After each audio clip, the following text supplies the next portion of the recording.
Commission. And I'm sorry we were just a little bit delayed. We were thinking that Jim Boyd was going to be here this morning, but he is not. So we will persevere. Would someone be willing to give the invocation? I'll do it. Thank you.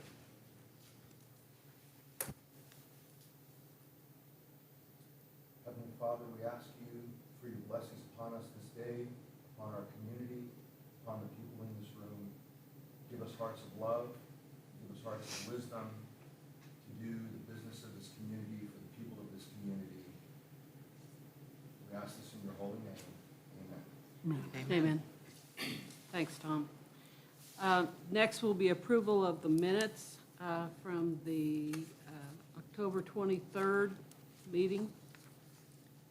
Yep, those were all handed out to you and emailed you. I apologize, I put the October 2nd meeting minutes in the packet, so you should have those both in front of you, though.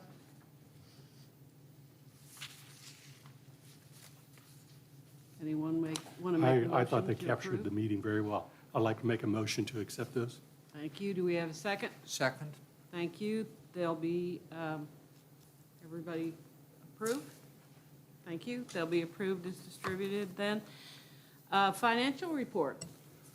Yeah, just so very briefly, those were also handed out this morning. If you go to the first page where it says ordinary income and expenses at the top, and if you drop down about 2/3 away, you'll see total commission revenue. So through October of this year, we had total commission revenues that are equivalent to 37% of our total year budget.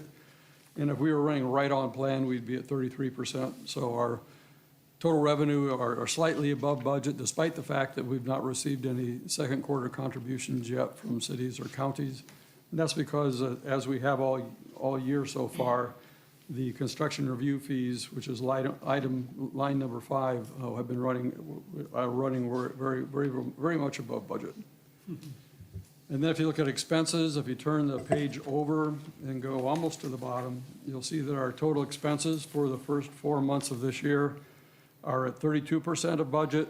And again, if we were right on budget, they'd be at 33% of budget. So our revenue is slightly over, expenses are slightly below budget, and nothing really to highlight unusual from a expense standpoint. So. Are we going to get our disbursements from the county and the city? We always get our disbursements from Yeah, the city. we We just do. seldom get them in the first month of the quarter. Yeah, the counties just came in yesterday, so you should see that on the next financial report. And the city's been requested. I don't believe it's come in yet, is that right? Yeah, I don't believe so, but. So we need a motion to accept. Do we have a second? Thank you. All those in favor? Thank you very much, Terry. Construction sureties. Kayla, can you take us through that? Yeah, I would ask that we postpone this to the end of the meeting. It's regarding an application that we've got upcoming for our subdivision approvals, so I'd rather do it after that plat is heard by you all, so. Okay. I'll make a note of that. If I forget, please remind me. I will do my best. Subdivision approvals. It looks like one that was on our agenda was tabled. So you want to go through the other? That was tabled at our previous meeting, so we'll need to take it off the table, and then we can discuss it here today. Okay. Danville Host LLC subdivision approval off the table. Second. Okay. All those in favor? Okay. All right, Danville Host LLC has applied for the subdivision of 111.206 acres located on the South Danville bypass at Shannon Way and Ghost Pike in Danville.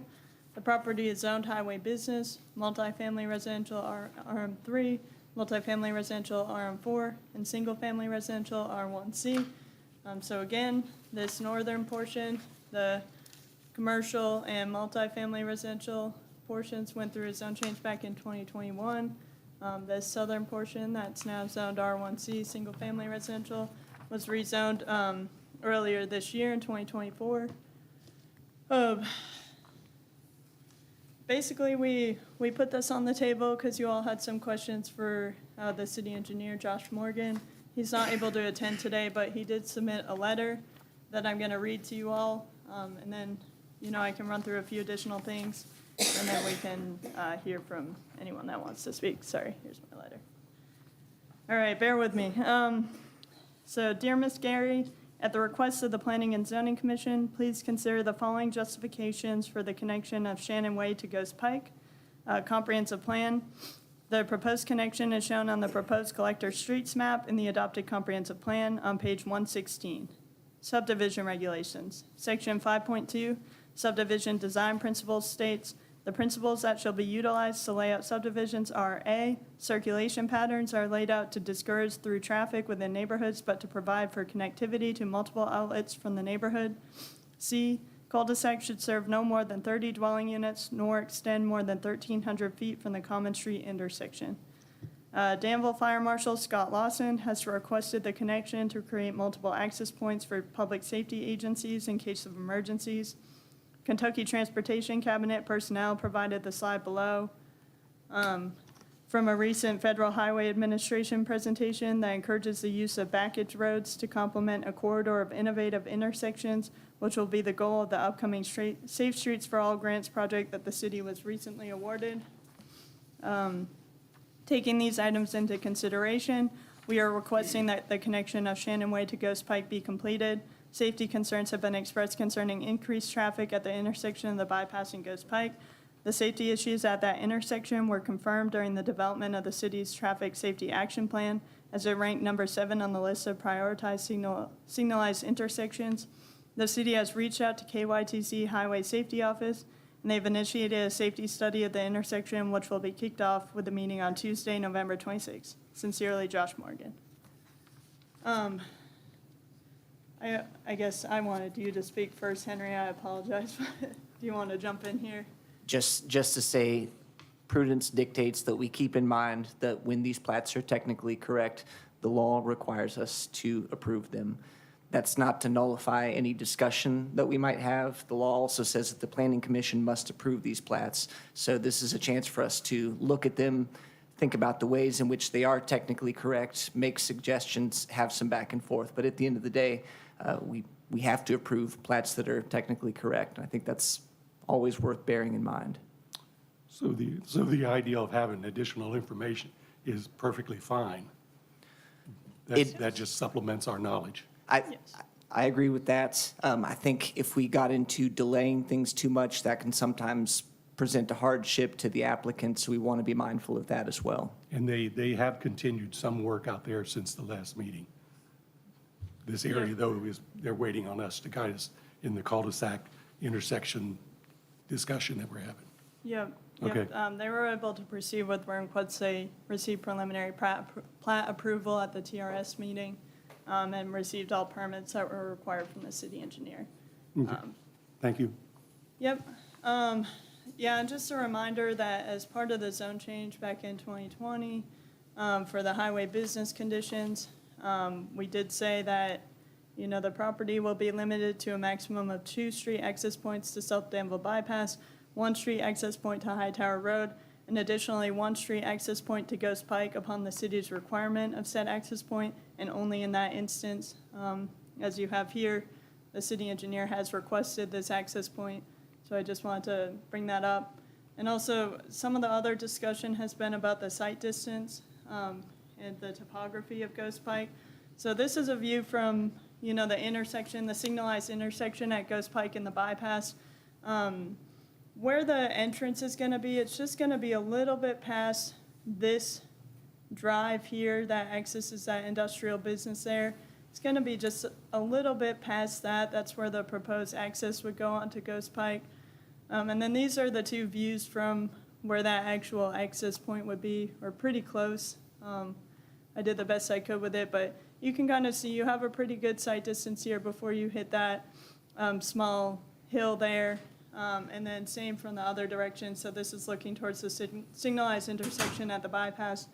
The city engineer has gone out and looked at the site distance for this. I've gone out and looked at it, and hopefully these show you pretty well, but we do feel like it has pretty sufficient site distance and that this is a good location for the proposed access. So the one on the right is looking toward the 127?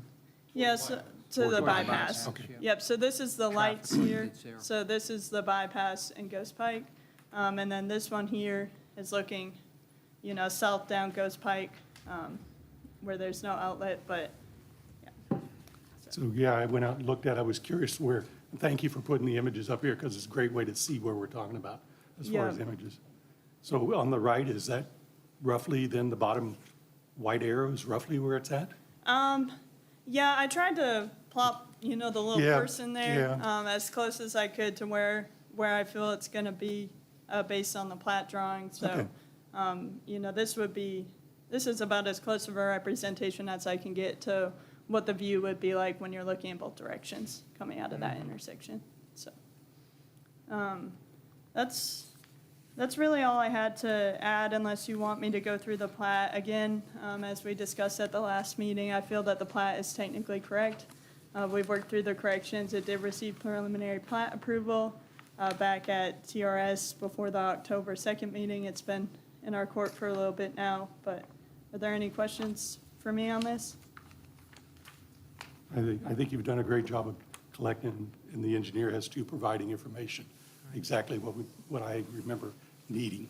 I appreciate that. Yeah, yeah, and just to go a little bit more over the grant, there is a grant that's coming in for about $12 million that's gonna be looking at the safety of the bypass as a whole, and they're gonna look at different conflict points and things like that, but they actually pulled the Ghost Pike intersection out of that $12 million grant, and essentially the reason for that was to try and fast track doing that safety study and hopefully making improvements at that intersection. So again, that's something that's kicking off on November 26th, and it's something that the state would be making those improvements and paying for, so. So the So they are grant, looking at that the intersection. grant is looking at these intersections that we have.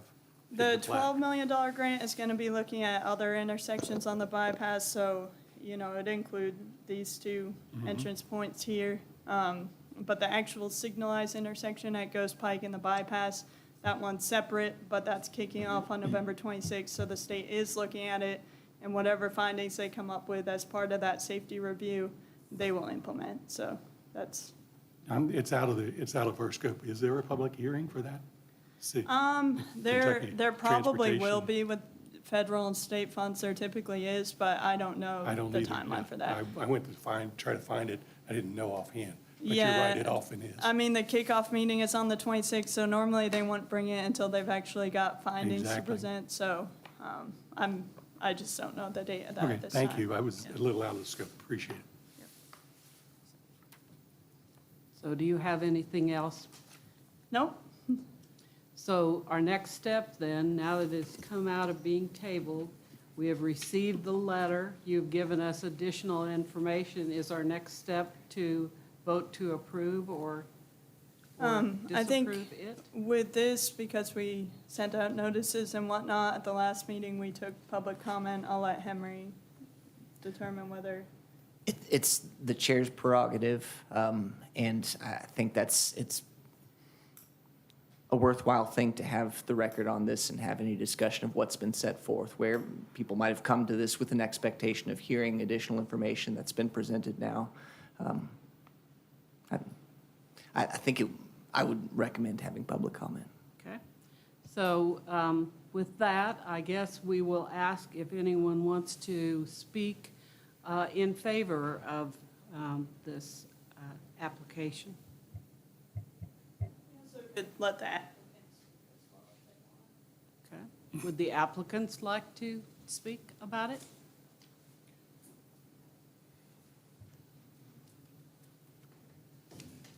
Please share your name and address. I'm Kendall Wise. I work for Vantage Engineering. I'm not the applicant, but I do the work of producing the plat. And, we've been mulling over this for a couple of months now, and as Michaela stated, it's technically correct, and And the only reason it's dragging on as long as it is because when the zone change happened several years ago, we allowed a condition on the property, which was a condition that we provide a public notice to allow neighbors to come and speak. Otherwise, this, a plat like this normally wouldn't be a public type of discussion. But anyway, feel free to ask any questions that you have of me, and The interest location, did I roughly have it right? yes. That's where it would be? Yeah. Okay, thank you. And I think we've made a few corrections to, this plat now looks slightly different. We've added a few notes and things that were discussed during TRS, and I think we've provided planning and zoning with a copy that has all of the signatures that are required, so it should be ready to go and ready to record. Yeah, that's correct. We've had several meetings since the October 23rd meeting with Kendall and the developer and Josh Morgan, and so. Thank you. Would anybody else like to speak in favor? Okay, would anybody else like to speak in opposition?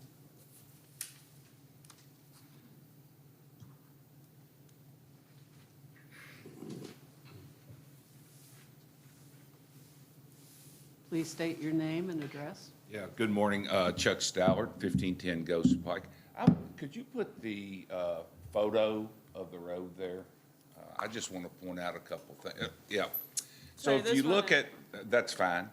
If you look at the left photo, you'll notice a hill. Well, beyond that hill is a dip in the road. And you physically cannot see cars if you're going toward the hill until they top the hill. Okay, where this entrance is going to be is a very short distance from that hill. I just want to point that out. Also, can't tell it by the photo, on that hill in front of Steve Underwood's house is what I would call a wet weather spring. And the road stays wet there. You'll see wet spots in the road throughout the summer. In the fall, it becomes icy. When we have really cold weather, you have to be cautious when you come down that hill because water just seeps right into through the blacktop there. So that's one point that I would like to make. Another point that I would like to make, I appreciate the fact that there is going to be a traffic study. I don't understand how you can make an informed decision today without the traffic study. If you recall, down on 150, the state made a major change at the intersection of Old Stanford Road, creating a very unique turnaround coming off of Old Stanford Road. And trucks and semis, dump trucks, gravel trucks and things are now utilizing the other side of Ghost Pike because they can't make the turnaround down there. So we've seen a large increase in the amount of traffic.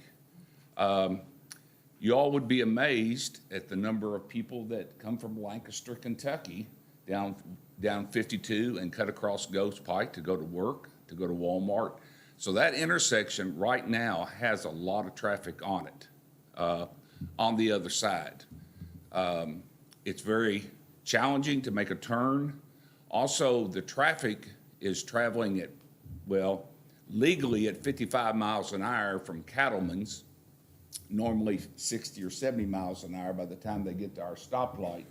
So every day that I stop at that stoplight, I sit, get a green light, I sit, and I wait to make sure all the cars are slowing down to stop at that light. My daughter was T-boned at that intersection just about a year ago with a green light. So there is a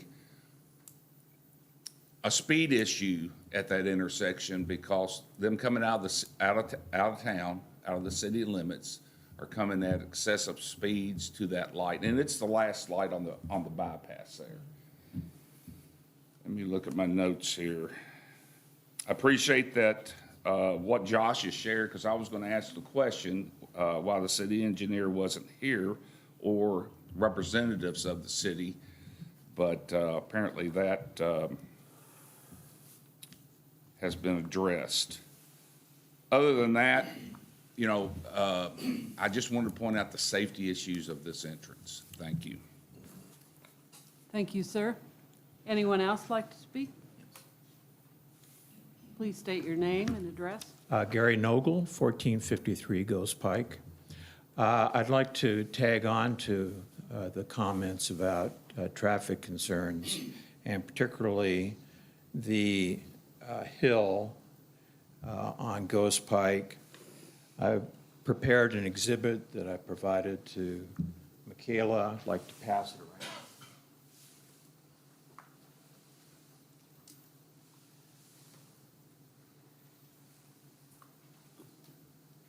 That exhibit will, I'm sorry.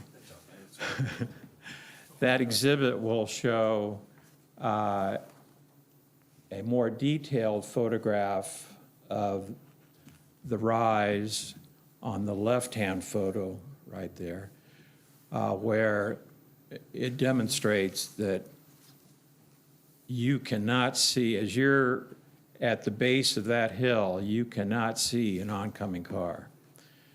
And if the cars aren't observing traveling on the left or the right on an 18-foot wide road, it's a hazardous situation because you just don't know that somebody's coming or going. The other thing I'd like to point out, and there's actually two hills, not just one, there's two hills. There's another one further down to the south, just exactly where the bend in Ghost Pike occurs.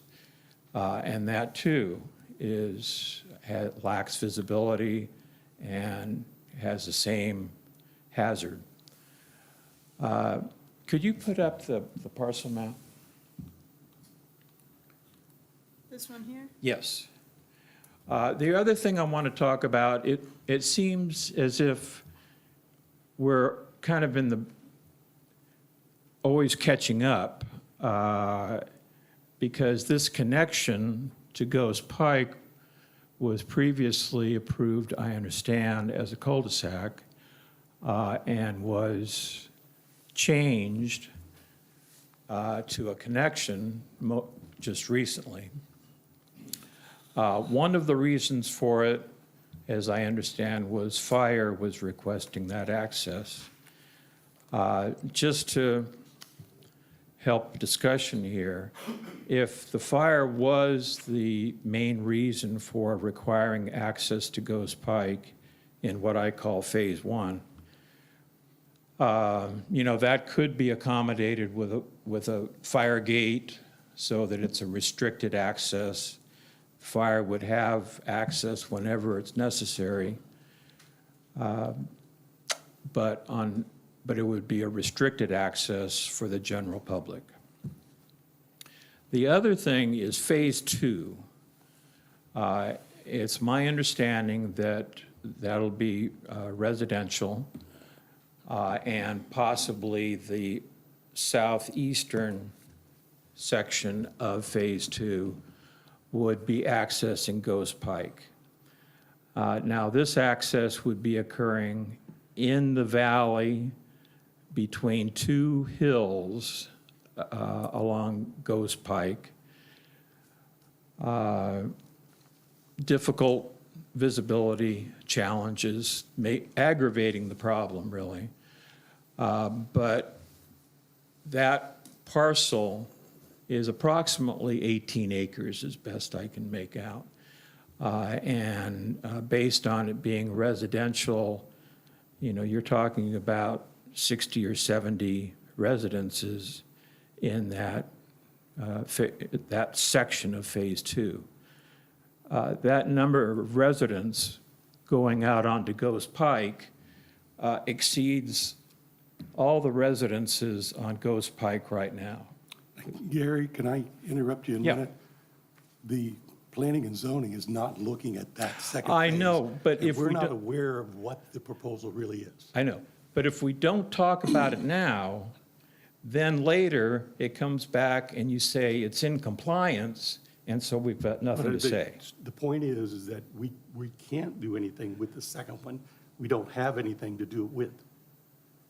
You talk about it, you can put your comments out here, which is great to hear, but it's not what we're trying to address, Fair enough. okay? I just ask in phase two if you could redirect your traffic away from Ghost Pike, because you do have a hazardous condition there. And the hazardous condition is because Ghost Pike is trying to work with the gas mains that cross Ghost Pike, and that's why you have the humps. So there's not a whole lot we can do about them. Oh, there's always things to do, it's just how much money you throw at it. Well, or at least you accept the problem and try to deal with it. Thank you. Thank you, sir. Would anybody else like to speak?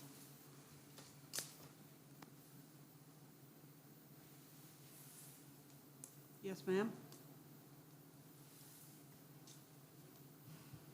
I'm Cindy Fry. I live at 1472 Ghost Pike. And so the RM3 section that is next to Ghost Pike, yeah, where she just pointed, I asked a question after the last meeting about what RM3 includes. Does anybody know what they are planning for that section? Because it could be 4 things, right? Yeah, it's our multifamily residential zoning district. Preliminary discussions make it seem like they're intending to do townhomes, but I don't want to hold their hand to the fire with that. They haven't submitted a site plan for it, but that's preliminarily what they're considering. But it would allow for townhomes, apartments, single-family duplexes. It's a pretty broad, one of our residential districts that has more broad applicants, but, yeah. So again, I know that, I understood that can't be changed now, but it seems to be a consideration with what we're talking about the road, because if it could be a few people, it could be a bunch. So coming out again onto Ghost Pike with the traffic issue and the safety, I agree with Chuck. I don't know how you can make an informed decision when the traffic safety thing hasn't even been done for Ghost Pike and the bypass. But then you add all those extra people in that section, possibly makes it even more important that that traffic safety information get to you all before you approve it. Thank you. Thank you very much. Anyone else like to speak?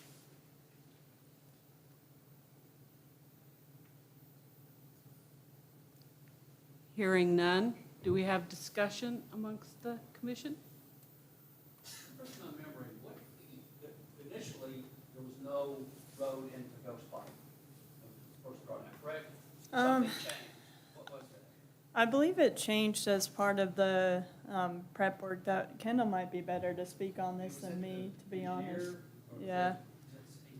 I think it was between discussions between the city engineer and the applicant, but Kendall was here for that, is that right? That was before I was here, so I can only tell you what I've seen from the record, so I don't want to give you the wrong information. Our initial conceptual development plan for the zone change, the exhibit of how the development would occur, it did not show that connection. Right. I mean, that connection's pretty, it's an expensive connection. I mean, the developer's spending a good deal of money to cut the hill down, relocate a water line. Water line's not deep enough. I mean, there's a lot of effort being made to make this connection. And it's not necessarily the developer that's trying to do that. But I will say that it was required of us to do that as a result of the discussion at the zone change. And it was mainly the city wanted to see that connectivity, yes.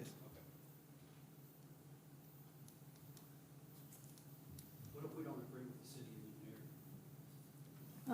We put conditions on the zone change that, in my view, basically left it up to the city's discretion whether that connection should be made or not. We basically said it would connect into Ghost Pike if the city requested it, which they have, so. That's what. It was a condition of it was an added restriction to the zone change. So in the same way that we have to invite the public to a meeting for this plat, that was also a condition of the zone change, was that connection occurred whenever we submitted the actual, plat and development plan. Is there, yeah, does that answer your question, Steve? Yeah, that's not satisfactory, but it does answer my question. I recall the discussion. I was actually a part of that discussion. We knew at the time that you brought forward this originally that the city may request. There was discussion that the state was looking at this, and so, yes, I recall that discussion. We asked that if the city required it, would you be willing to include it? And you all, the applicant said yes. Right, and that part of, the northern part of the zone change, and I think also the southern part that was changed. I mean, there were other restrictions that were placed on the property, such as I think a 20-foot buffer along Ghost Pike. We expected the people of Ghost Pike to not be happy about it, and we proposed it as palatable as we possibly could, but at the same time, the traffic flow and doing the right thing for traffic flow prevailed, and the city asked us to put that in. So, Thanks for that clarification. Any other discussion? Lee? If I understand this correctly, the traffic study that's being done right now is not to look at whether or not there's sufficient traffic viability for those roads. It's how to fix the roads once that increased, number of cars is actually going to be there.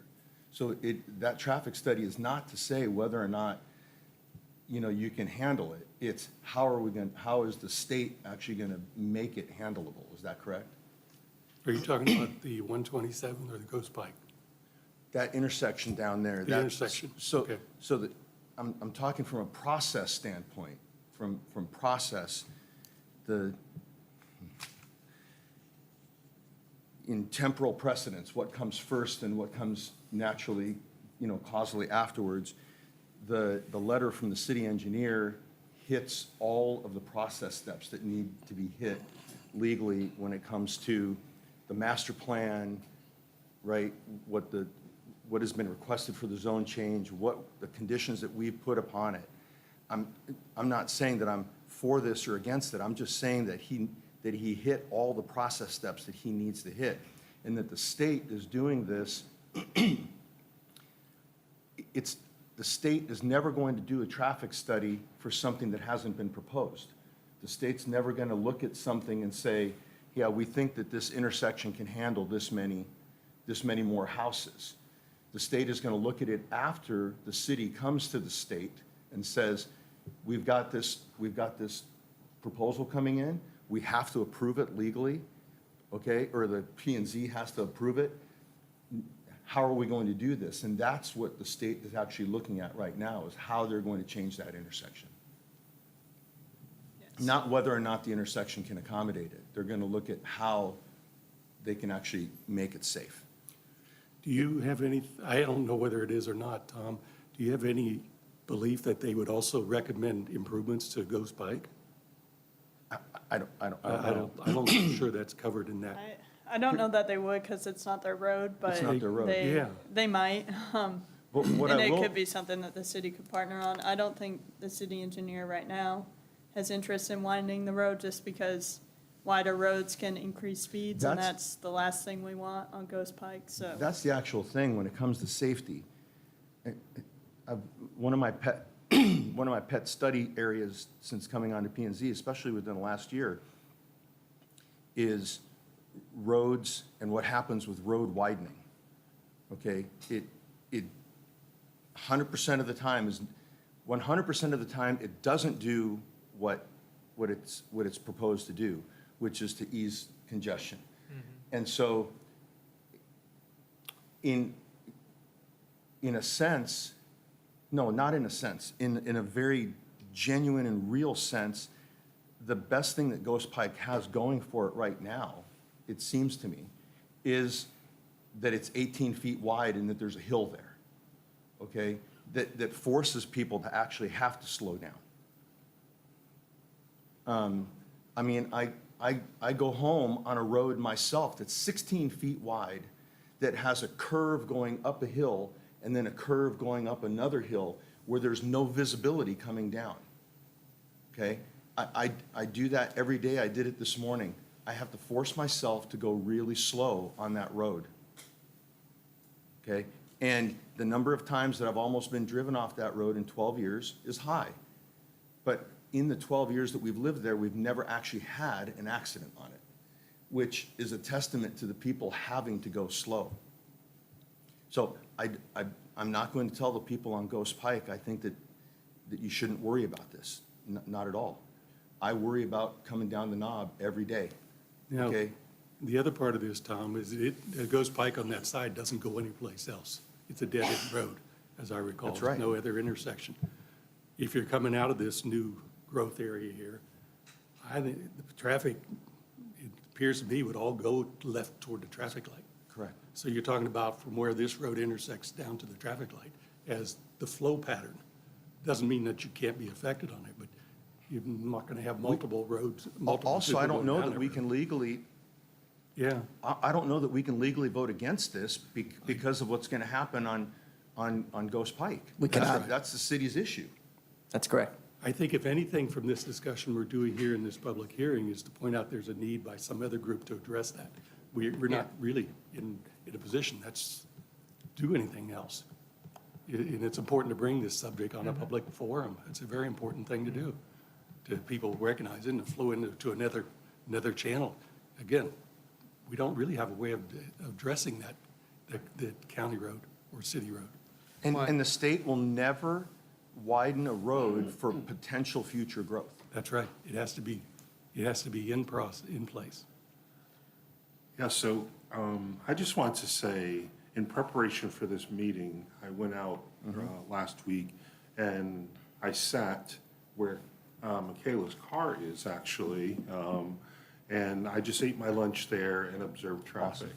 And I can tell you that the number of different types of vehicles, tandem type, flatbed, hay haulers, livestock vehicles approaching the bypass from that side, they require a specific amount of space and distance in order to stop.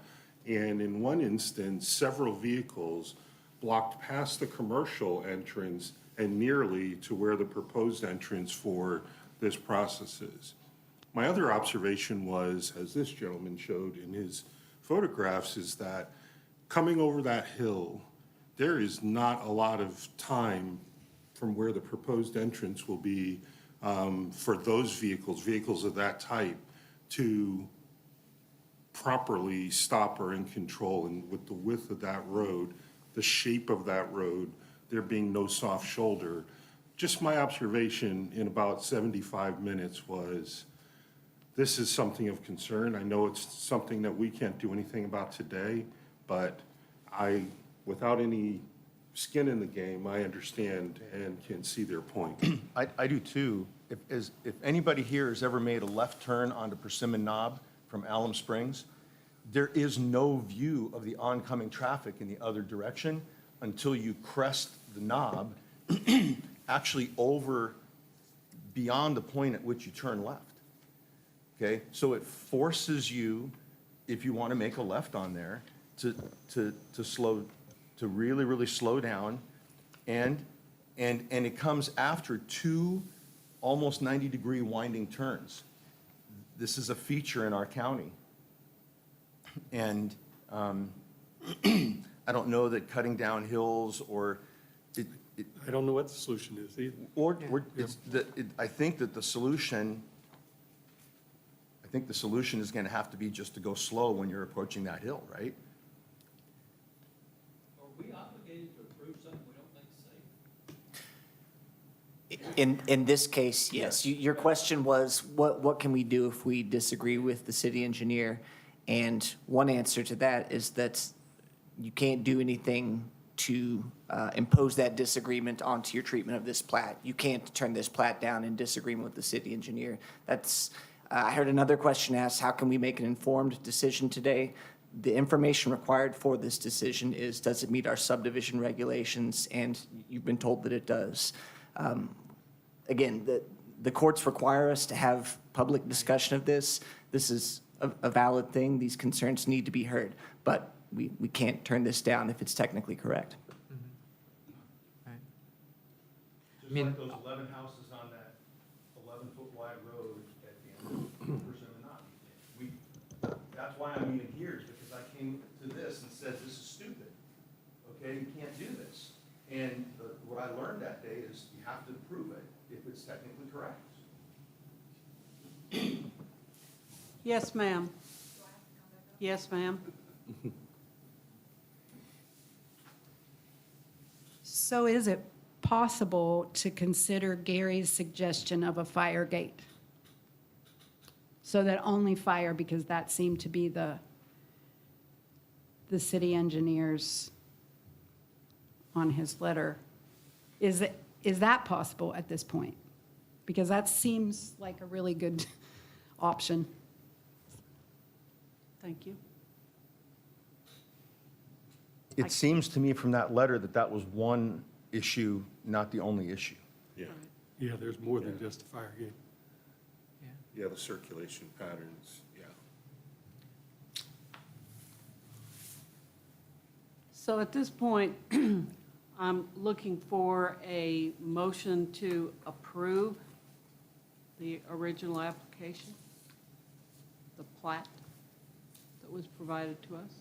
So before we do that, Sally, can I ask, can we make a motion to approve, but also put into the record all of the concerns that have been raised here and forward that to the city engineer for the traffic study? And make that a piece of that? You can make the motion to approve, you can forward those concerns. I think, we've seen the city engineer's response to these types of concerns, but in terms of sending a recommendation to the city engineer, yes, I think you can make that a condition of this. And Dan, I'd also say out loud here, Kentucky Transportation Cabinet is very good about having public hearings. Right. Kentucky 52, which you're doing renovations on, is having another hearing in the middle of it for, well, what we're proposed now, come talk to us and tell us whether it's right or wrong. I happen to live in that area, so I'll be going to that. But they are very good at that, so that's another key time that the public needs to go express yourself. Right. So with that, are you So- going to make a, Yeah, so Motion? I'll make the motion to approve the subdivision as proposed and to enter into the record all of the concerns here and pass those forward to the city engineer, to the traffic study, and to the state traffic studies to try to address the concerns of the public. thank you. Do I have a second? Thank you, Terry. All those in favor, please raise your hand.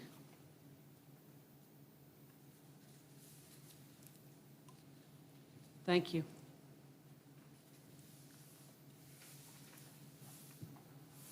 So I guess now we're going to move to the Danville Manor subdivision. Yeah, I might ask that we just do the construction sureties now Okay. before we forget, once we get to the end of the All meeting, right. if that's all right with you. All right. So this is regarding the last plat application. Danville Host LLC Center Estates, accept the initial performance bond amount of $2 million 100% bonding option that includes 10% project contingency from construction bond estimate, and authorize P&Z chairman to sign the developer construction contract. So this is them just bonding the construction plans for the plat that we just approved, and authorizing the chairman to sign the developer construction contract that we typically put in place for a plat, so, for a major plat. And Michaela, I noticed the wording performance bond. Is it indeed a performance bond as opposed to a letter of credit? It is. I would request to see that. I know that there have been communities that have struggled in getting the money out of a performance bond in the past, and Okay. that can sometimes provide pitfalls. So Okay. if the commission is willing to make that a condition of their motion to approve, just quick review by When- council. When have we had a performance bond before? Not since I've I've not been had it here, since I've been here. but we do have language in our subregs that allows for it, so. I agree with Mr. Smith, Attorney Smith, that Why did we ask for a performance bond this time instead of a? We didn't ask for it. We It's- give different options that the developer can choose to submit for sure. but what you're saying, it's in our regs to, the way we write our paperwork, we're allowing either to occur. Mm-hmm. Is there a reason to turn this one down? No. Okay. I think we can I- let Henry take a look at it, though. I do want to make a point, and maybe you can look at it at a later time, the two of you. Maybe that's something we want to change in our regs and our policy. Yep. So these things do change over time, and people do have a way of manipulating things, and we don't want that to happen. Yeah. Okay? But I don't think we have any way to not approve it. We need to approve it. Did somebody make a motion? Not yet. Would you like to? Yeah, I'd like to make a motion to approve this. Do we have a second? Contingent upon Con- council's, Yeah, I think I would like contingent upon council's review. council to review that first.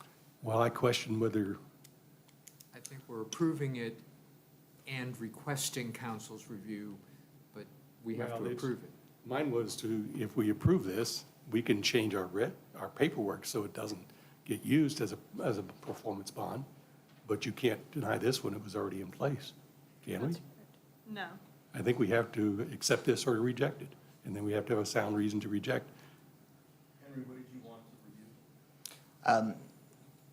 If I recall correctly, Nicholasville had some issues with who it was that could enforce the bond, with what type of notice they have to give to the surety company, with dates of expiration of the bond. So what I'm asking is not to have broad discretion to say this is not good enough, just to make sure that it meets what our regs say for surety. So if I could convince you to send it to me for a review against our subdivision regulations, that's what I'm asking for. Has the Okay. bond already been proposed, or is this, or are we, that's the question, have they proposed a particular bond for us to approve? And if that's the case. All right, yeah, but we can put the condition on that we would like to approve it, provided that the review by our attorney, Henry Smith, doesn't show any issues. Is That shows it's in compliance. It's in compliance with our regulations. Subregs, Our right. subregs. So is that your motion? Yes, that is my revised motion, yes. Thank you. Can I have a second? Second. Thank you. All in favor, please raise your hand. Okay. Thank you very much. Let's move on then to public hearings. At the last meeting, we tabled the three. What I is the apologize, status of Sally. that? We've actually got one more subdivision plat. Oh, Should have one more. Sorry. I Then didn't you see get the that on date. my agenda. Okay, thank you.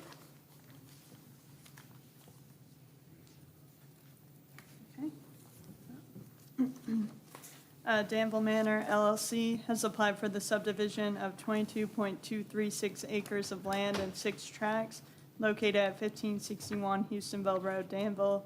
The property is zoned highway business. So this is Danville Manor. If you all are familiar, this is O'Charlie's, I think the bank, Fazoli's, Wendy's up here maybe. Yep. And so they are looking to subdivide off some of these sublots. It was all condo before, my understanding is for financing purposes. This blue here that you can see is part of Southtown Road, that is public right-of-way, so that's publicly maintained by the city.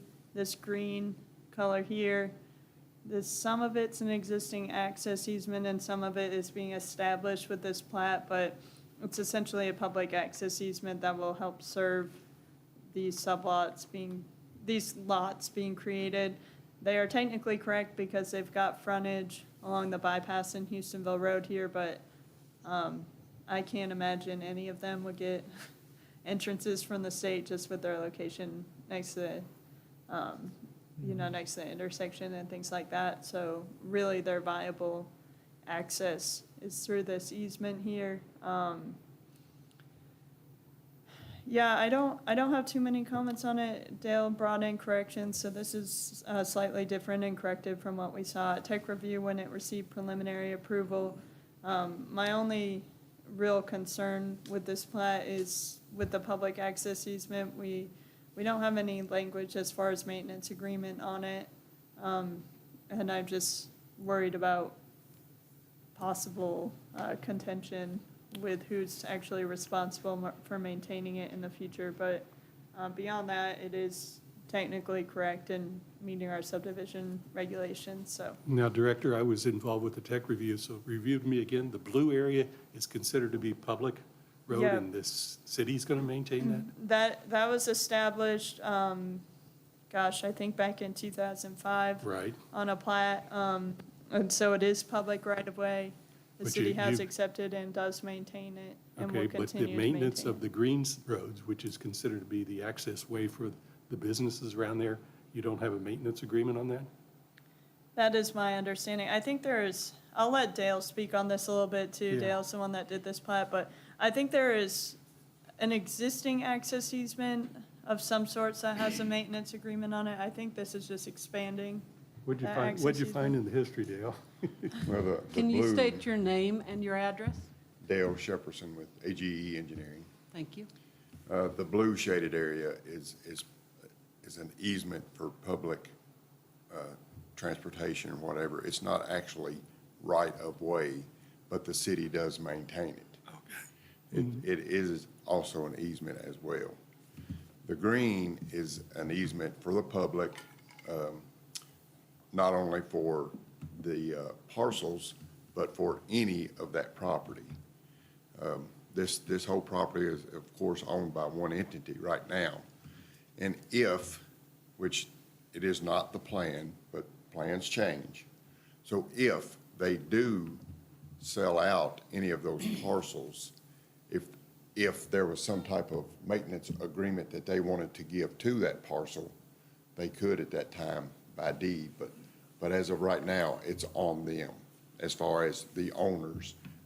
They have a public snow, they have snow removal, they have all that in place, but there's no maintenance agreement per lot, if you will.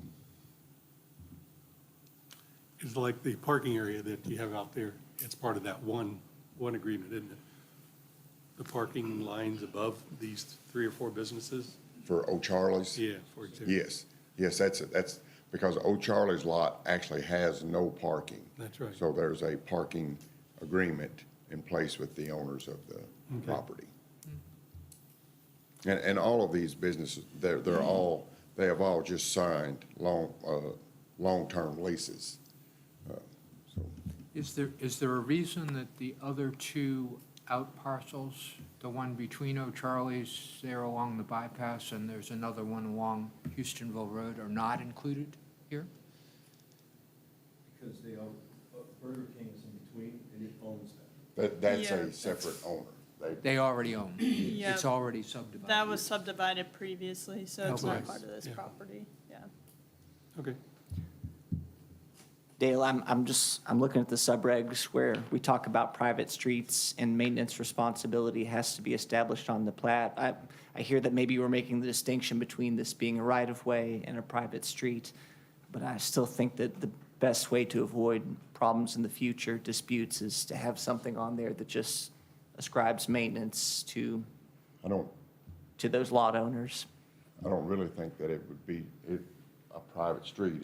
It's an access easement. I hear you. Gosh, I think in the way it's used, it's still a public way, and where it might become run down, I think I would just suggest to you and your client that. I mean, if, I can, of course, the owners, they could not be here today, but I'm sure that they would be in agreement with that because they've got a maintenance plan in place as far as themselves, and it would just be to distribute it amongst the other lots if they were sold. So I see no reason that they couldn't put one on, and I'm sure that they would. And I don't think it's this body's purview to prescribe what that maintenance responsibility is.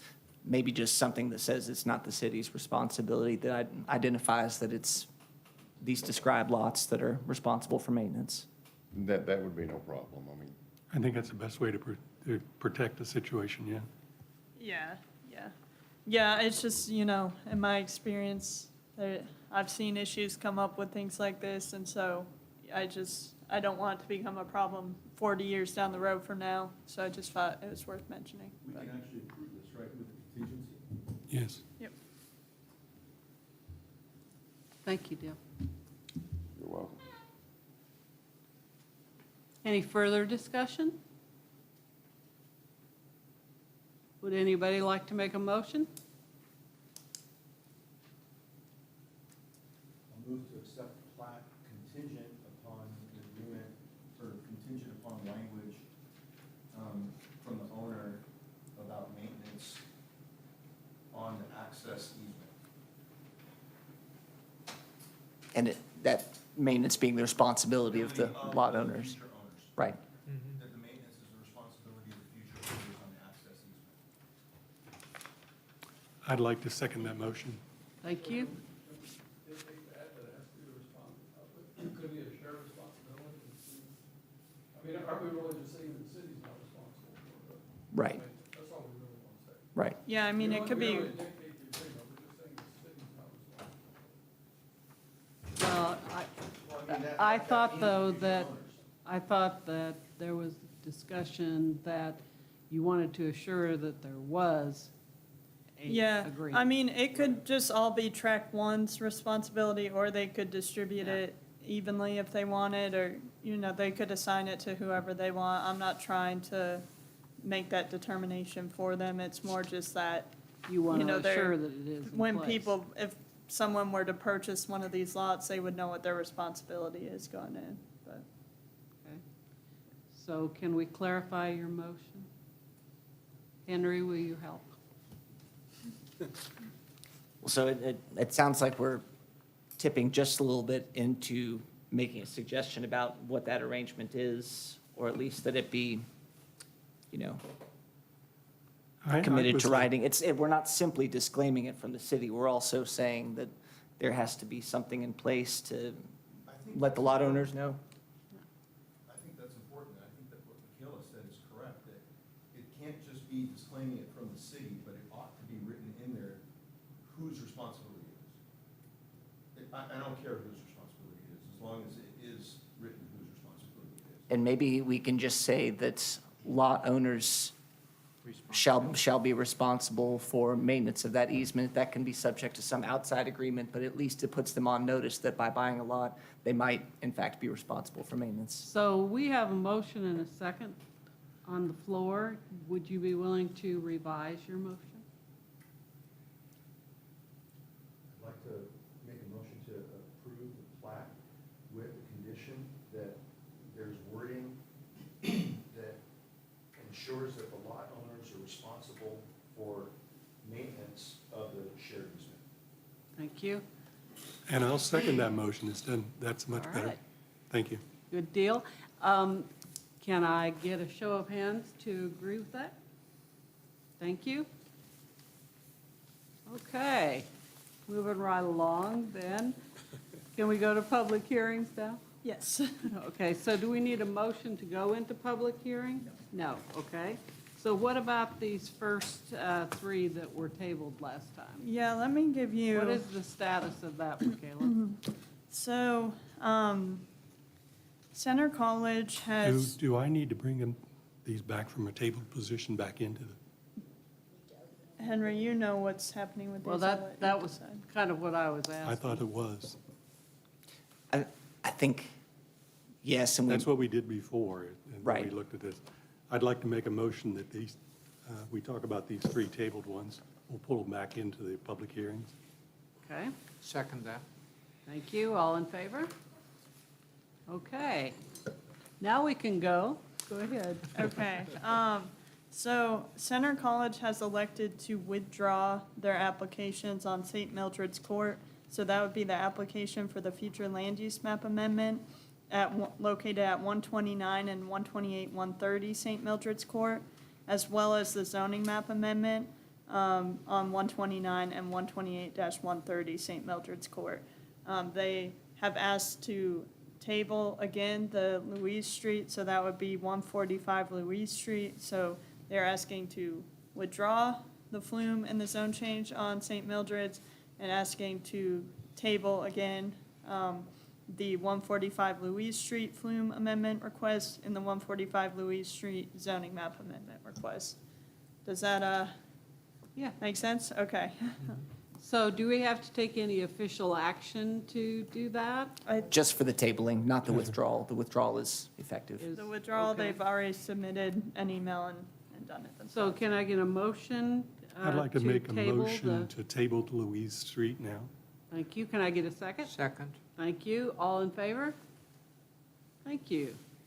All right, we're going to move out or stay in public? Henry, we're staying in. Stay in. Okay. Timberton Properties is the next one listed. Yep. Timberden Properties LLC have applied for a future land use map amendment from agricultural to industrial on 5 acres located at 4637 South Danville Bypass. So this is that property here. So this is the bypass. This is Stanford Road where it comes out to the bypass. This is where Apex Plumbing is currently. And then this is the church that you see here. So this is the property that we're discussing. It's got 5 acres.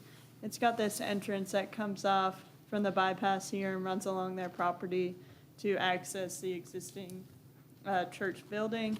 So for this request, they're asking to change the future land use map amendment from agricultural to industrial. Sorry, I hope you can see these well enough, but this map here is our future land use map.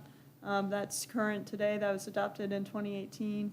So this yellow here, this is our low-density residential flume designation. This red here that you see is our commercial flume amendment designation. This grayish, tan, whatever you want to call it, is industrial. And then this green here, this doesn't have the property lines, but this is the property here, is agricultural. So we've kind of got a hodgepodge of different flume designations out there currently. And then this is our zoning map here. So again, some is zoned highway business. That's one of our commercial designations. This here that you see is floodplain. This green in the back, as well as the property, is our agricultural designation. And then this gray here that you see for the Apex Plumbing, that's light industrial. That was rezoned back in 2020. February of 2020 is when the commission heard it. And so, you know, that's what we're considering today. When you're looking at a flume amendment, this is what our comprehensive plan dictates us to look at. So, you know, this is something unique that Boyle County does when we're looking at flume amendments. So this is not the zone change request. This is actually looking at the future land use map and deciding whether to amend it or not. So these are the findings that the comprehensive plan dictates us to look at. You know, I don't know that the first two are really applicable in this case. And a demonstrated overriding public benefit, that may be the provision of a major public facility or amenity. The second is the request is a correction of inconsistency or mapping errors contained within the flume.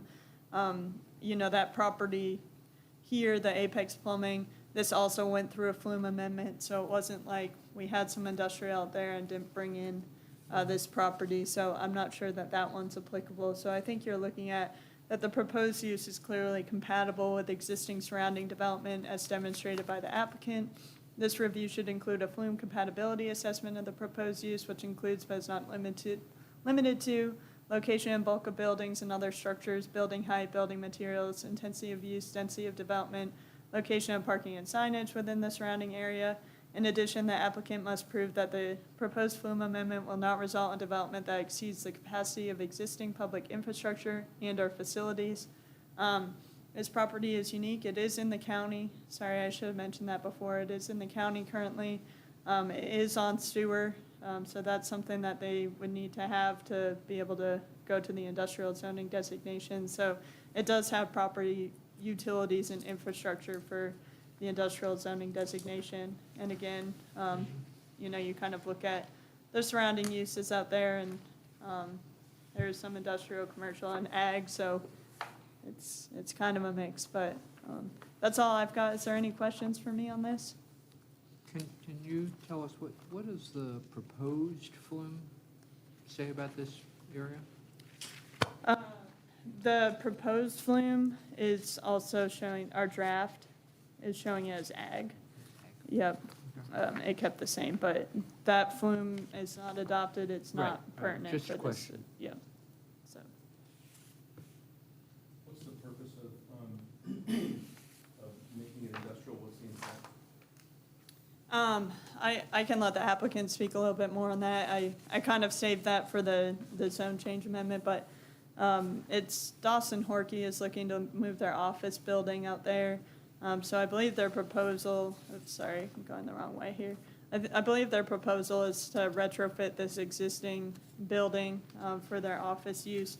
And their concept plan is showing a potential proposed future building of 8,000 square feet for potential expansion, but I don't think that's in the immediate plans, is my understanding.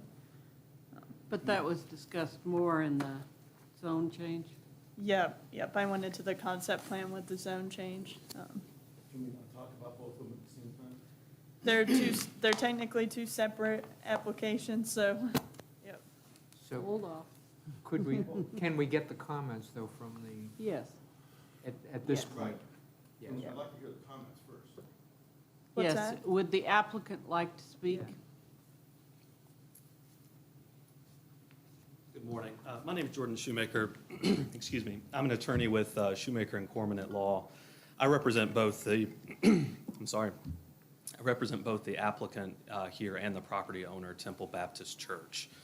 I'll speak, I guess, generally to the plan, even though I know we have two separate applications, and then I'll talk about the flume first. So the plan is Dawson Horkey, and by the way, Ms. Doss is here with me today, so she can help answer any questions or make any corrections that she needs to of me. But Dawson Horkey has a need to expand. That's a good thing. I think most of you will be familiar with where their office is on Ghost Pike near the Solid Waste Convenience Center.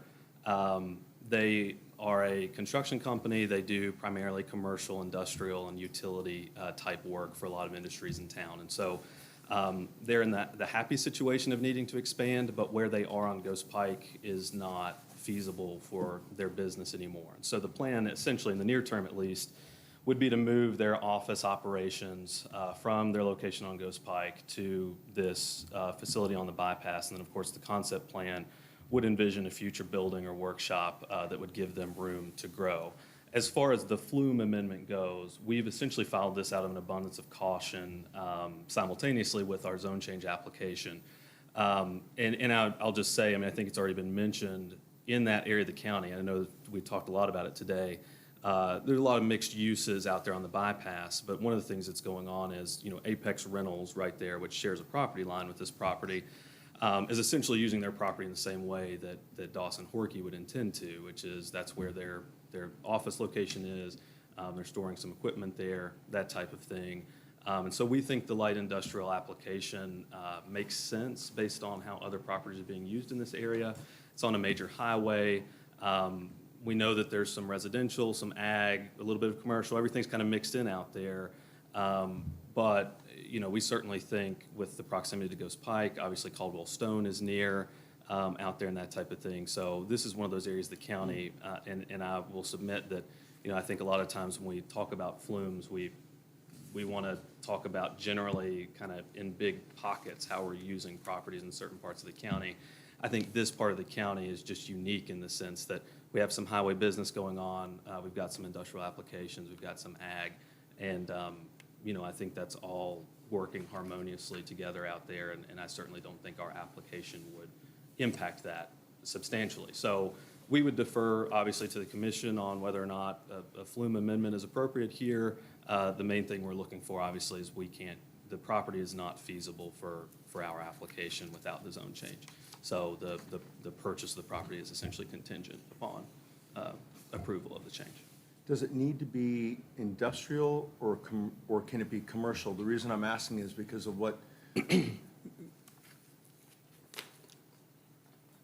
greater things are allowed under industrial than under commercial. And, and so I would just wonder how you came to that rationale that it ought to be industrial versus commercial. Sure. I mean, you know, we've thought through both, and I think it's a fair point. For their application being a construction company and what they do, you know, we've intentionally sought the light industrial application. I think that's appropriate for what they're doing, and I think, you know, again, I think it's already out there. You know, essentially they're going to do the same thing Apex Plumbing is doing, which is so where their office location is going to be, it's where their employees will report. And so I will submit to you that is a little bit more of kind of a gray area of a commercial or industrial application. I think where it changes is in the nature of their business and in, you know, having some construction materials, some equipment. And I know that the industrial application is broad, but it essentially just would allow them to continue, I mean, operating as a construction business. I mean, nothing they're going to do out there, and I know this is one of the things kind of creeping into the zone change application is, you know, there's not going to be noxious fumes or anything out there that's going to make noise or be obnoxious or anything like that, which I know is one of the things we consider with light industrial. But I think it's really a function of what their business needs are. You know, they're a construction company, and they support, because they are primarily a commercial and industrial construction company, I think they're a little bit different than just a general contractor that does kind of a mixed bag or residential use, if that makes sense. Is the present other building industrial, light industrial, next to The Apex Rentals? no, on Ghost Pike, the original building, is that light industrial? It's light industrial. It's not but- something I looked up. But So I was want to. thinking it was. I don't want to tell you that's wrong. I looked at it, but Sorry, it's I been, didn't look at it. it's been a few weeks, admittedly. Do you know the address of that? I can look it up. What is the address? Okay, great. Let me pull that up. I just wanted to jump in and add that, you know, our light industrial, when you look at the zoning ordinance and how it describes it, it does ask for, you know, general and other contractors, building, heating, plumbing, or electrical contractors, et cetera, that type of work does go into light industrial. So our zoning ordinance certainly, you know, I know they're primarily going to use this as office building, but if they do want to store equipment, things like that, we wouldn't permit that really in the highway business. So light industrial is what they need to go to. Yeah. Thank you.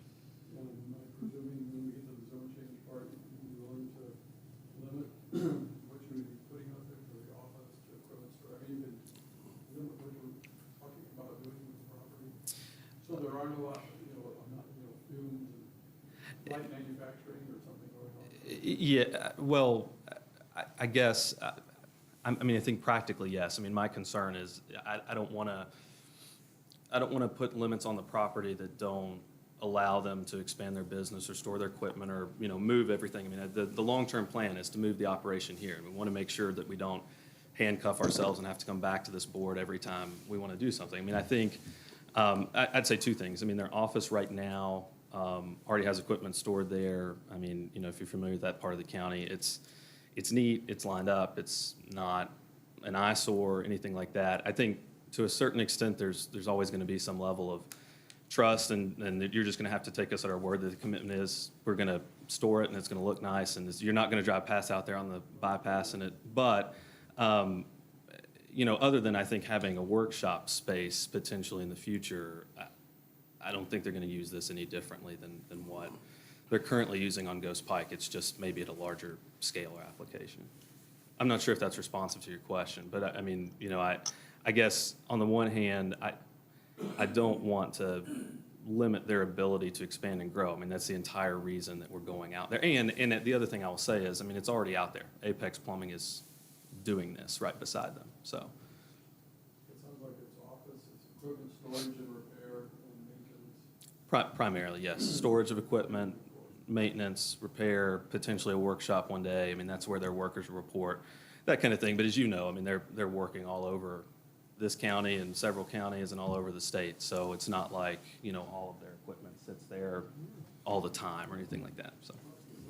Sure, sure. You're not going to be manufacturing something there.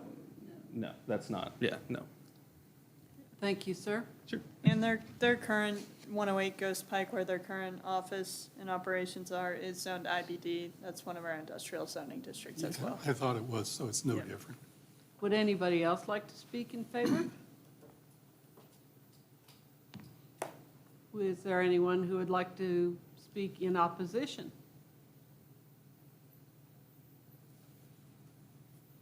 Okay. Any discussion amongst the commission? Would anybody like to make a motion? I'll make the motion to approve the proposed future land use map amendment based on the testimony that it has met the directive to amend the flume as outlined in the comprehensive plan, and include the testimony and evidence that's been presented. Thank you very much. Do I have a second? All those in favor? Thank you. Now, do we need to speak to the zone change? You want to take us through that? Yep. Let me get back to the agenda here, I'm sorry.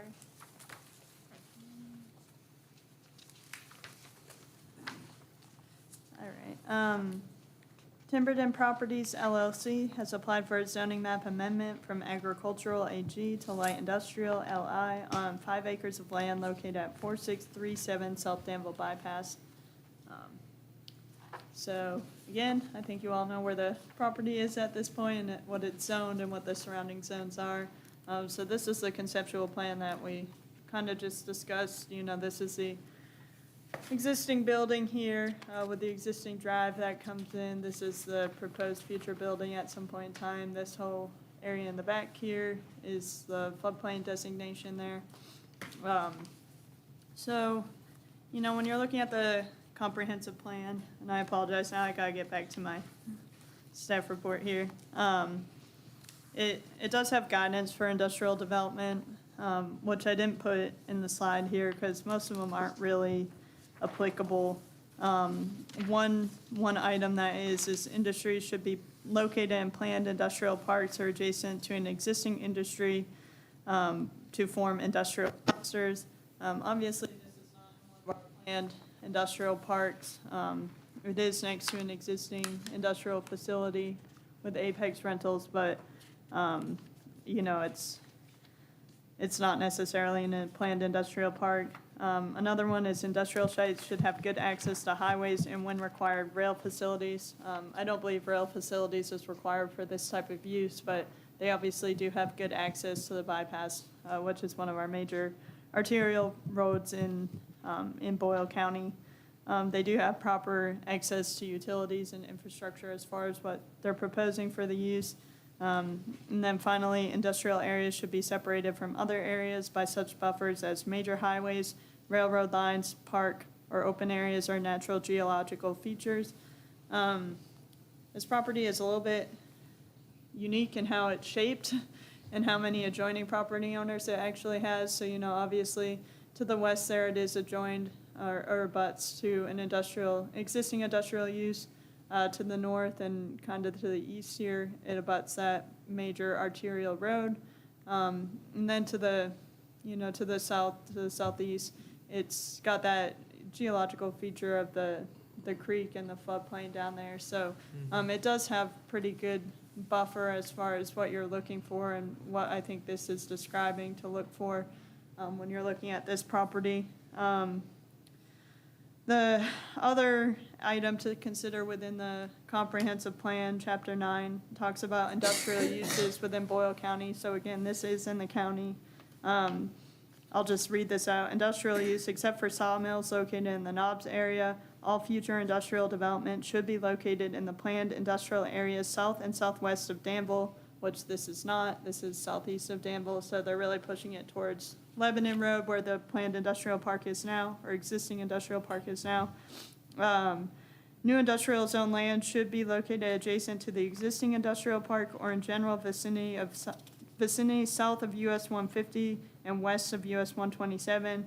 All new sites should be evaluated against the development review provisions, which is what I just went through for industry described in the following section of the chapter. The John Hill Bailey Industrial Park must be recognized as the primary source of industrial development for Boyle County residents. In addition, the industrial park serves as an employment generator for industrial workers. So it goes on and on. But for these reasons, industrial development on other unincorporated Boyle County sites is not encouraged. Some small industrial type home occupations and agricultural accessory uses should be permitted in agricultural districts. These small industries should include services related to ag activities. This wouldn't qualify for, home occupation or remaining in the ag district, so we are looking at needing to do that zone change to the industrial site. Obviously, it's not meeting the intent of the location of where the comp plan is showing, but, I think it is meeting some of the development review provisions, so that would be my take on it. But that's really all I've got. Is there any questions for me on that? Okay. If we, Oh, quite a bit. It's gonna limit some of our very heavy industrial uses, I believe, like mining and things like that. Let me pull it up so I don't speak off the cuff here. Some manufacturing, concrete batch plant, mulch wood operations, breweries and distilled spirits. Yeah. No landfills or storage of explosives, recycling or transferring facilities, things like that are not permitted. Yeah, it's less intensive than our heavy industrial, but, our industrial zoning districts are our most intense uses. So that's what you're looking at with the industrial, but. the plan clearly wants us to funnel industrial to the industrial park. Clearly. Yeah, And for it the tells county. you, and it tells you not to allow this, and yet we just took a vote to change the flume in part because, well, there's already an industrial next to it. Okay, and so this would be in keeping with the property next to it, even though it's not in keeping with what we were just clearly told is the intent.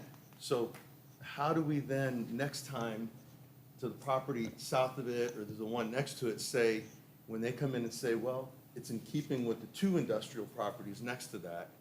Well, I think the big difference is not industrial, it's almost commercial, I don't Which think- is why I asked the question, which is exactly why I asked the question about industrial versus commercial. Okay? And, That's why I asked that we limit it to, office space, equipment storage, equipment repair. So it's not a distillery, it's not a concrete plant, it's not, what- with the owner, if you will. do we intend to follow the directions that we've set for ourselves? About what, Now, we do get to consider, in this case, the location where it's at with the intersection of the road and the activities, so that's also a consideration. To me, though, following everything toward John Hill Bailey and all that, that's more heavy industrial. Something people think of as industry. That's my impression. This, I don't think this is industry. I don't either. Industrial stuff. I don't either, which is why I asked the question of what can go in that versus commercial. That's why I asked that question, what can go in? Again, from a process standpoint, I don't want to, like, when you guys kick me off this board and somebody comes in here in the future and says, well, why did they open this can of worms to allow now in the eastern part of the county, another industrial park. Yeah, unfortunately, we kind of went through this similar with the Central Seal application. If you all recall that we had to go from highway business to industrial to accommodate their existing use. You know, with our new ordinance update in 2020, we're kind of pushing these contractor type uses to the industrial zoning district. Previously, it was allowed in our highway commercial district. So, you know, this is just kind of We're where. pushing them to make a zone change, but we're not pushing them to go into where we already have an industrial park. We're just changing wherever they want to go to industrial, which then goes against our intent of having industrial in the industrial park and allowing, once again, it just gets back to the old, why have a future land use map and zones if we're just gonna allow anybody? I think we just need to differentiate the future land use map, heavy versus light industrial, for me. Yeah, I think Tom's right. We're creating our own inertia by approving this one because of Apex, now approving this one. Now the next one comes and we're gonna have to Yeah. again. I mean, I do think we have a little bit of a natural barrier with this property specifically, just because of the floodplain, you know, which is one of the development review provisions that they're looking at, that they've got kind of those buffer areas, because industrial tends to be a use that's incompatible with a lot of other types of uses. That's why you try and keep them contained and clustered to certain industrial park areas. So, you know, I think if you do look at this one, you could view future applications that, you know, south of the floodplain, it may not be as appropriate because it doesn't have that same buffer from adjoining properties to the south as these two properties do here, but. So we've had the applicant speak. Help me to recall, have we asked for anyone to speak who is in opposition? I don't know that the applicant spoke on the zoning map amendment, so. Okay, do you want to speak on that? Just briefly, I don't want to keep this here longer than we have to. Jordan Shoemaker again. I think, I just want to speak to this point, because I think it's a completely fair question for this board to consider between the commercial and the light industrial application. I would say that for this business and this unique parcel, from an applicant perspective, this rezoning to light industrial is exactly what the comprehensive plan asks us to do. I mean, it's plumbing, contractor businesses, that type of thing. I think it is true, there are industrial parks and they are a heavier application. I think the one area where I would just push back a little bit is the comprehensive plan also considers associated industrial businesses in the economic development section. And so I think this is a perfect application. I mean, think of what the comprehensive plan is talking about are these light industrial applications of a contracting business. I mean, you know, there's no plan to do any manufacturing out there. I understand that the zone would allow that, but I mean, essentially, this is an office space, this is storing equipment, maybe having a workshop one day, that kind of thing, but that's all gonna be contained in the building that's there, or the building that would be constructed. So I guess the only thing I would say as far as this application goes, and I think it's completely a fair concern for this board, and I know you all have to think about more than just my application, but there are some natural buffers here, there's a floodplain. I'll also point out that this is really the only building that would qualify as a commercial or industrial application. If you're headed towards Stanford, this is kind of the last one. So, I mean, as far as the slippery slope argument of, are we opening a can of worms and is industrial gonna start going down Stanford Road? I don't really think that's I don't think that's a legitimate concern, but I do think that what we're doing here fits precisely within the comprehensive plan's conception of light industrial, and I think it fits within the comprehensive plan's conception that when we talk about industrial, we aren't just talking about factories. I know that that's the driver, but we have to have those businesses that support factories. We have to have the Dawson Horkeys to go and build the factories and pave the parking lots and that kind of thing. So I guess that's the only thing I would say is I think in this application and looking at this distinct property, this is precisely what the comprehensive plan is envisioning in associated businesses that support those heavy industries that may not fit in our concept of an industrial park. So thank you for your time. I appreciate it. Thank you. Would anybody else like to speak in favor of this?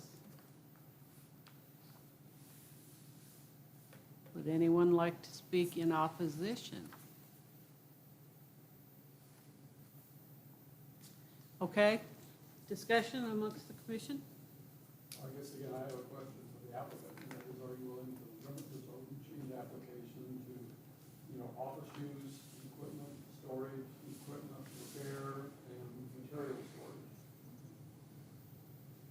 Yeah, I think that is, we're certainly amenable to that. I think maybe I would ask, and I would also kind of defer to Henry on the language.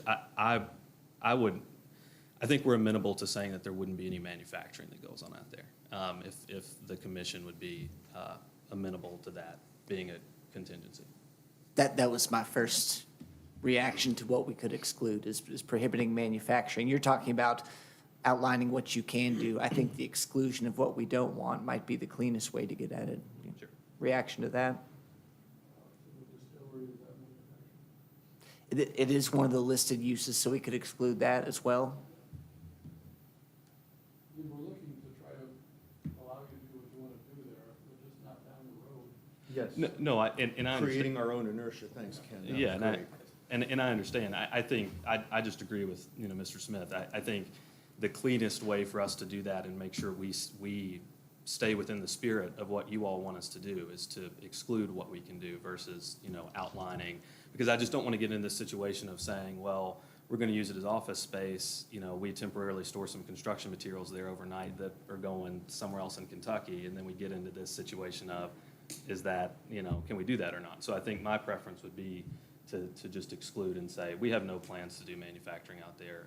It doesn't prohibit our use of the property, and so that would be my preference if the commission is amenable to it. Thank you. Any other discussion?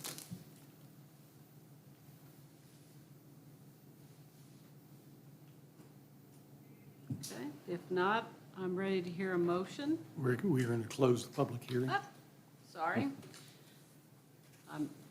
I'm ready to hear a motion to go out of public. I move a motion to go out of public hearing so we can discuss. Can I get a second? Second. Okay, thank you. All in favor? Okay, now can I get a motion? Well, I would make the motion to approve the proposed zoning map amendment with the exception of not allowing manufacturing in the zone. Based upon the testimony and documents presented in this public hearing, this proposed zoning map amendment is agreeable with the following findings as required by KRS 100.213. That the map amendment is in agreement with the adopted comprehensive plan. And I request that this motion include the summary of evidence and testimony presented by the witnesses in the public hearing. Can I suggest we add distillery also? Yeah. Does it need to be, or is that already in what Henry just said? Did you say that distillery needs to be added, or there's already counts under manufacturing? The use chart differentiates between the two, so if that's what you want to prohibit, then. Yeah. Add distillery. Right. Okay, can I get a second for that motion? Second. Thank you. All those in favor, please raise your hand. Okay, thank you. Madam Chair, I might ask you to amend that motion or to have another motion that adds some findings to that. I've got a big chunk of text here, but I think it does address some of the discussions we've had. So I'm going to read this. That the application complies with the comprehensive plan, specifically the future land use map. It allows the resiting of a growing local business which accords with economic development goals. It aligns with industrial guidance. The land is already buffered by existing buffers as the plan contemplates. The plan prescribes certain locations for industry. However, the site is otherwise well situated for business of this nature, which is a contracting business. The proposed use is not traditional industrial use like manufacturing. So you're asking to, Incorporate that finding into the motion for approval previously made. thank you. There we go. And there we go. Everybody in favor of that? Thank you. Yes. Thank you. Okay. Next is the Danville Boyle County Planning Commission. Yep, I'll read it quickly and then ask that you all table this. So, the Danville Boyle County Planning Commission has filed an application to amend the regulations relating to the minimum lot size in the agricultural AG zoning district in Article 4 of the joint zoning ordinance. So this came about, I'm sorry, that's not really part of this, but this came about, the fiscal court asked us to take a look at the minimum lot size in the ag zoning district. Back in August, I believe, I met with the advisory committee a few weeks ago. We're still working through the iteration of what we want to bring forward, so I had to advertise before I met with them just to make sure if they were ready to send it, we could discuss it today, but I think we might table it for a month or two, just to, all get on the same page and have a draft that we're ready to present. So I would just ask that you all table it today. So we don't have a draft at this time, so. No, I did not bring a draft forward for you all today. We're still working through that. So you're asking us to table it? Yeah, if you wouldn't mind tabling it, if we don't hear it in December, I will probably re-advertise anyway. But I think it's good that people are hearing that this is something that we're looking at anyway, so. Can I get a motion to table this? I'll move to table. Thank you. A second? Thank you. All in favor? Thank you. Okay. Can we move now to new business? Yes. Okay. Advisory committee report? I think I just gave it. Yes, you did. Unless you have any more questions on that. All right. Okay. Anything from budget committee? We did not. Yeah, I haven't heard back. We sent all the documentation. I believe I reached out a few weeks ago to check in, and we haven't set up a meeting date for when we go over everything, and they haven't come in to review. They typically give me a list of items that they want to check, visa receipts, things like that, and we haven't had that meeting yet, so it's just slow moving. We'll get it done eventually, yeah. Okay. How about personnel? We did not meet. Any other new business? I did just want to make a quick announcement. Ann Sleet's term ended a few weeks ago. That's why she's not here today. I'm not sure if it's her intention to re-up or not. Fairville has been notified that they either need to reappoint or newly appoint someone. So I just wanted to take a moment to thank her for her service. She's been wonderful to work with, so I just want everyone to be aware. She has provided valuable service and very good about attending the meetings. Yep. Any other announcements? Nope, sorry, I didn't update the slide, but we do not need to discuss November and December meeting dates. We'll meet on, what is it, December 18th, Lisa? You know? December 18. Yep, December 18th at 9 a.m. Here in City Commission chambers, so that'll be a special called meeting as well, because our regularly scheduled meeting was on Christmas, so I don't think anyone will be here for that. Oh, darn. And as I mentioned, when we were scheduling this, I may or may not be able to be here because of my husband's planned surgery, so. Yeah. Hopefully I'll be able to come over. Yep. With that, can I get a motion to adjourn? So moved. All right, thank you. All in favor? All in favor? Stand up.